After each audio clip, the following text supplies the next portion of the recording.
Hey guys, so welcome to the animation of the camera tutorial, and this is a very major part in our video itself because it's animation, and you wanna kind of move the camera so that it goes from one position to the second position, just like this, and wanna kind of do like a dolly or something like that, and then kind of move it around or zoom in or zoom out, or you're gonna kind of have something like that, right? So let's go ahead and do animation. Okay, so in your scene you're gonna select your camera, and I'm just gonna kind of bring down the window here so that we have, and you're gonna select timeline. I mean, by preset it will be in only timeline, but we're just gonna select that, and just as in the 3D viewport, you want to zoom that out so that we have a nice strong,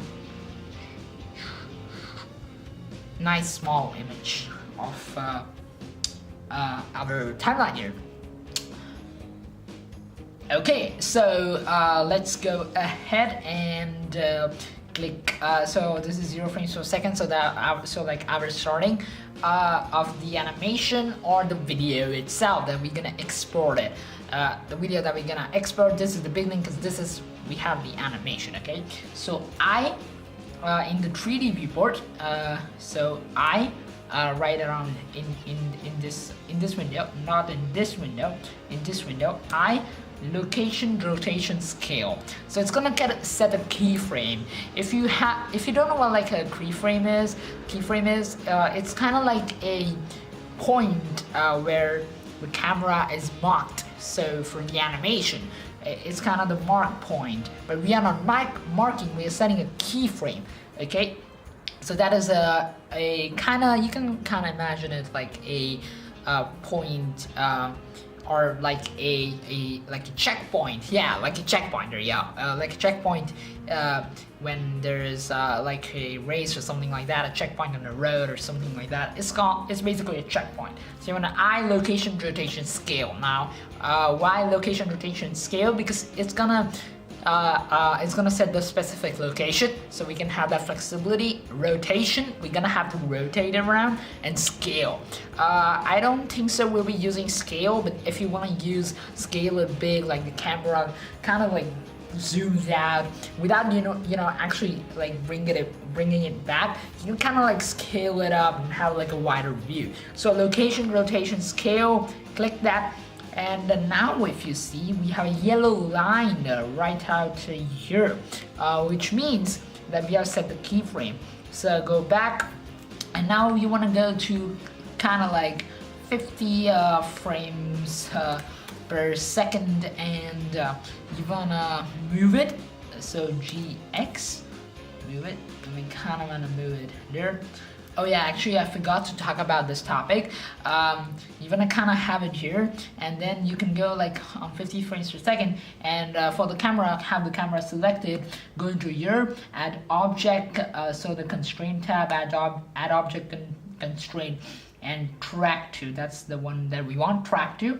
So it's gonna track the window, so the camera is here, and it's gonna kind of track like this. For suppose this is the camera and it's tracking the screen, it's gonna track it, and it's gonna come here like this, and not just like this, it's gonna track it. So you want to kind of create like a cinematic thinking. So right now the camera is tracking me, so it's gonna like kind of track it me instead of just staying at the instead of just moving like this, and kind of, so it's gonna like track it. You get it? Okay, so of course, I mean, yeah. So you have the color, you have the picker here. So you wanna select the picker, and you wanna click on the window. It shows window panel 001. That's the one we want.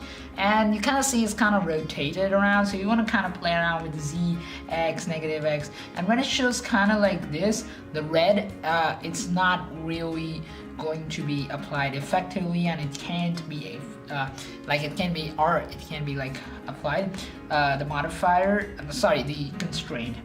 I mean, you don't have to apply the constraint, but it doesn't work if it's red.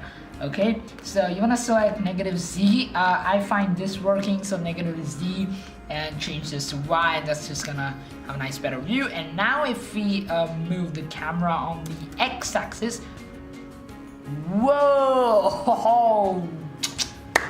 Hey guys, you have succeeded one step further to add a awesome cinematic look to it. I'm just gonna position it like that, and see, it's tracking the window panel, which is great. That's what we want. Okay, so I'm gonna kind of moving it just like I had in my movie. And now if you look, there we go, a nice camera. But don't forget one thing: eye, location, rotation, scale. That's the one thing you don't have to forget. Because after doing all of this, if you don't do this, and hey, I'm gonna check out my animation and go and see my animation, and the camera's not moving because you haven't set the keyframe, the second keyframe. And look at that, dude, buttery smooth cinematic motion, 24 frames per second, right?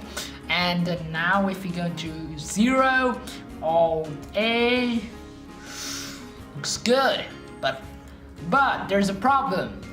What is the problem? Well, it's too fast, okay? So how do we fix that? We'll go into, you may as well know this, but I'm just gonna show this as a very basic feature, dope sheet, okay? It's dope. It really is, because it helps. See, this is very fast. We're gonna make it slow with the help of dope sheet. So you wanna go to dope sheet, and you're gonna select this just as you would select any mesh in the 3D, in the mesh or object in the 3D viewport. Select this keyframe, the second keyframe that we have, G to move it, and you just wanna move it a little bit kinda away from that. So it's kinda a little bit slow motion. Okay, you're gonna go to the timeline, and now if you see, it's on 70 seconds and 0 all day. That's kind of what we want. That's the cinematic look. It's much slower. It gives the audience more time to comprehend, to take in all the to take in aspects of the video that we want to show them. We want to show them, look at the building. Oh, look, it's huge, and we are kind of giving them a outside view of the building. Okay, so we can do that, and after doing that, you can either do the whole animation, which is shaking right now, modifier, a object constraint to window panel here. Oh yeah, you don't have a panel here, so you can drag to kind of this plane here, or sorry, the wall we have there. Cool. Negative ZY almost tends to work every time. 0, cool, like that, GZ, to kind of move it like that. Don't forget to set one thing, eye, location, rotation, scale. Okay, we can move in here kind of around about, let's say 140 seconds, and at 140 seconds we can just move the camera in kind of like that to give like a panoramic view, or kind of like a broad view of the room. Eye, location, rotation, scale. Okay, let's watch this entire. Looks great. Simple but great. Okay, now if you see, what I noticed was that when I came here, that's because plane object constraint is